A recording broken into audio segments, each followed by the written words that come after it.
sujet aujourd'hui, c'est les contrôleurs de vol et les ESC. C'est un sujet assez vaste, alors je vais sectionner la vidéo en deux portions. La première portion, c'est l'ESC. C'est quoi un ESC? C'est Electronic Speed Control. C'est un petit circuit électronique qui est branché directement au moteur brushless, avec 3 fils. Puis ça permet d'envoyer des impulsions au moteur pour faire accélérer ou décélérer la rotation du moteur. C'est ce qui va faire accélérer le drone, le contrôler. Et puis les différents moteurs vont permettre au drone de faire toutes sortes de manœuvres. C'est le ESC qui contrôle tout ça. Les premiers drones que j'ai assemblés, il y avait un ESC par moteur. Il était situé sur les bras du drone, près des moteurs. Et puis, l'avantage de cette construction-là, c'est que si un ESC flambe ou fait défaut, on peut changer seulement celui-là.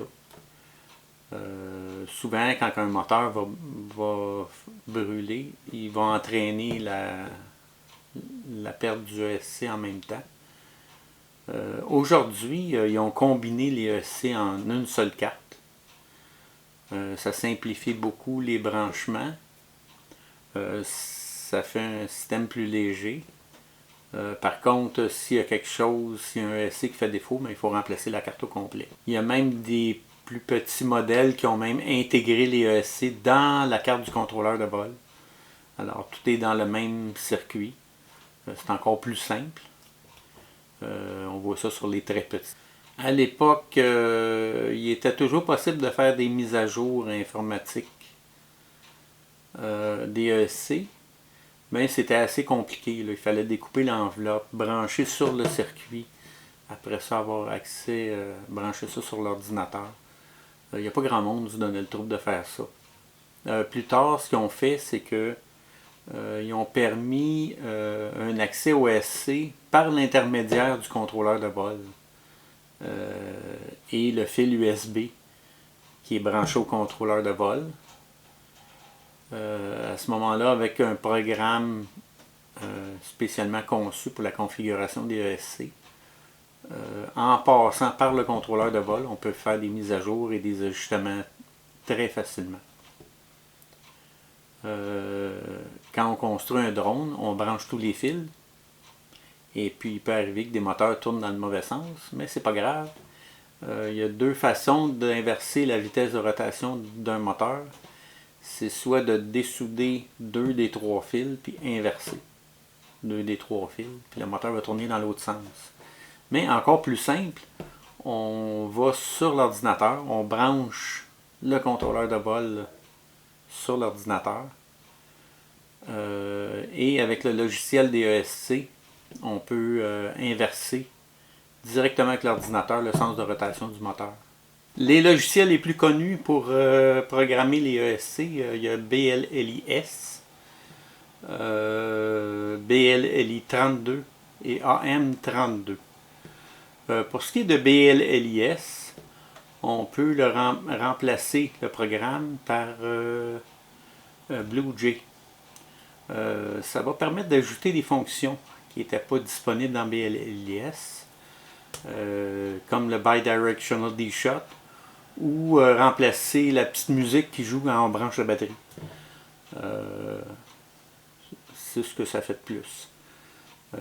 Pour ce qui est de BLLI 32, le programme comme tel est discontinué.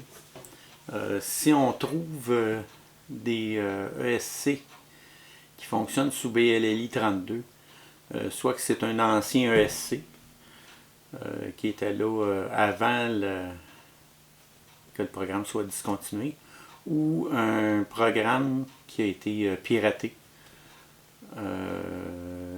Dans un cas comme dans l'autre, pour ce qui est de BLLI 32, on ne peut pas faire d'update. Ça risque de bloquer le ESC. Par contre, on peut utiliser l'ancien programme de configuration et puis faire les réglages tel qu'il était quand le SC a été fait, comme inverser la rotation des moteurs ou toutes sortes de fonctions qu'on peut ajuster, mais on ne peut pas faire de mise à jour. Pour ce qui est de AM32, c'est ce qui a remplacé les BLLI32. Par contre, un programme n'est pas compatible avec l'autre. On ne peut pas prendre AM32 puis le mettre sur un ESC qui a été fait pour BLLI32. Ben, ça pourrait se faire, mais c'est assez compliqué. AM32, éventuellement, on va voir juste ça sur le marché.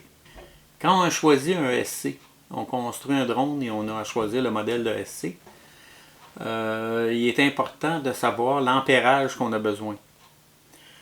Si le ESC fournit un ampérage insuffisant, on risque de le faire sauter et même de mettre le feu au drone. Si le ESC a un ampérage plus élevé que ce qu'on a besoin, ça va fonctionner, pas de problème. Sauf que le ESC va être plus gros, plus lourd, puis on ajoute du poids inutilement.